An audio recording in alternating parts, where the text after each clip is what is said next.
శ్రీ శక్తి channel ప్రేక్షకులకు స్వాగతం. ఈరోజు మన కొత్త కథతో ప్రారంభం. హిందూ పురాణాలలో ఎందరో దైవాంశ రూపులు ఉన్నారు. వారిలో నరుడు కూడా ఒకడు. ఇతను దైవిక శక్తిగల ఓ ఋషి. ఇతని జన్మ వృత్తాంతం: బ్రహ్మ శరీర భాగం నుండి ధర్మదేవుడు జన్మించాడు. ఇతడు దక్షుని 10 మంది పుత్రికలను వివాహమాడగా చాలామంది సంతానం జన్మించారు. అందులో ముఖ్యమైనవారు హరి, కృష్ణ, నర, నారాయణ. హరి, కృష్ణులు గొప్ప యోగులు కాగా నరనారాయణులు గొప్ప ఋషులయ్యారు. హిమాలయాలలోని బదరికాశ్రమంలో వేల సంవత్సరాలు బ్రహ్మను గూర్చి తపస్సు చేశారు. వీరు ఊర్వశికి జన్మనిచ్చారు. నరుడు పురాణాలలో వివిధ సందర్భాలలో ప్రముఖ పాత్ర పోషించాడు. దేవదానవులు క్షీరసాగర మదనం చేసినప్పుడు అమృతం వెలువడగా మోహిని రూపంలో శ్రీ మహావిష్ణువు దానవుల్ని మోసగించి అమృతాన్ని ఇంద్రునికి అప్పగిస్తాడు. దానవులు ఇంద్రునిపై దండెత్తినప్పుడు నరనారాయణులు ఇంద్రుని పక్షాన నిలబడి పోరాటం చేసి దానవులను ఓడించి తరిమికొడతారు. అప్పుడు నరుడికి అమృతాన్ని కాపాడే బాధ్యత అప్పగిస్తాడు ఇంద్రుడు. అలా దేవతలకు ఎంతో గొప్ప శక్తులను ఇచ్చిన అమృతం నరుడి వల్ల సురక్షితంగా ఉంది. శివునితో పోరాటం చేసిన సంఘటన నరుడి జీవితంలో ఉంది. దక్ష యజ్ఞానికి ఆహ్వానించనందుకు శివుడు కోపించి తన శక్తిని దక్షునిపైకి పంపితే ఆ యజ్ఞాన్ని భగ్నం చేసి గాలిలో విహరిస్తూ బదరికాశ్రమాన్ని చేరి తపస్సు చేస్తున్న నారాయణుడి హృదయాన్ని ఆ శక్తి తాకుతుంది. అప్పుడు నారాయణుని హం అను శబ్దం వెలువడి ఆ శక్తికి చోటులేక వెనక్కు వెళ్లి శివుడ్ని చేరింది. అప్పుడు శివుడు నరనారాయణులపైకి దండెత్తి వచ్చాడు. నరుడు మంత్రించి ఓ గడ్డిపరకను విసరగా అది గొడ్డలిగా మారి శివుని పైకి రాగా దాన్ని శివుడు విరగొట్టాడు.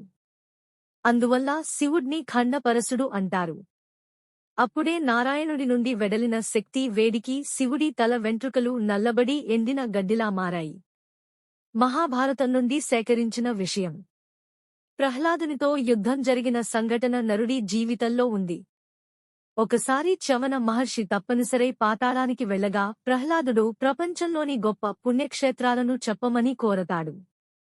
చవనుడు భూమిమీద నైమిసారణ్యం, ఆకాశంలో పుష్కరం, పాతాళంలో చక్రతీర్థం అని చెబుతాడు చవన మహర్షి. అప్పుడు ప్రహ్లాదుడు నైమిసారణ్యం వస్తాడు. ప్రహ్లాదుడు నైమిస తీర్థంలో స్నానం చేసి వేటకు వెళ్లగా అక్కడో వృక్షం దాని క్రింద తపస్సు చేసుకుంటున్న 2 ఋషులు కనిపించారు. ఆ చెట్టు కొమ్మలకు ఆకులకు ఆయుధాలు ఉండటం చూసి వీరిని గురించి ప్రశ్నించగా వాగ్వాదం జరిగి బలాబలాలు తేల్చుకోదలుచుకుంటారు. నరుడు అజగవమనే వింటితో ప్రహ్లాదుని పైకి బాణాలు సంధిస్తాడు. ప్రహ్లాదుడు వాటిని త్రుంచివేస్తాడు. అప్పుడు నరుడు మరిన్ని బాణాలు సంధించినా ప్రహ్లాదుడు వాటిని ఎదుర్కోగా నారాయణుడు ముందుకు వచ్చి ప్రహ్లాదుడితో ఘోరయుద్ధం చేస్తాడు. అప్పుడే ప్రహ్లాదుడు పడిపోతాడు. ఆ బాణాలు గుచ్చుకుని ప్రహ్లాదుడి హృదయం చీలుతుంది. ప్రహ్లాదుడు ఇతడ్ని శ్రీమహావిష్ణువుగా గుర్తించి అతడ్ని ప్రార్థిస్తాడు. నవనారాయణులు 2 సహస్ర కవచుడి 999 కవచాలు బద్దలు కొడతారు.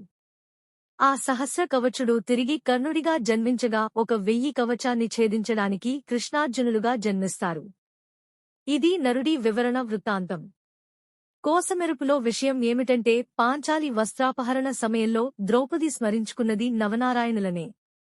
శ్రీకృష్ణార్జునులు నరనారాయణుల పునర్జన్మలు. భృగుని శాపం వల్ల వీరు కృష్ణార్జునులుగా జన్మించారు.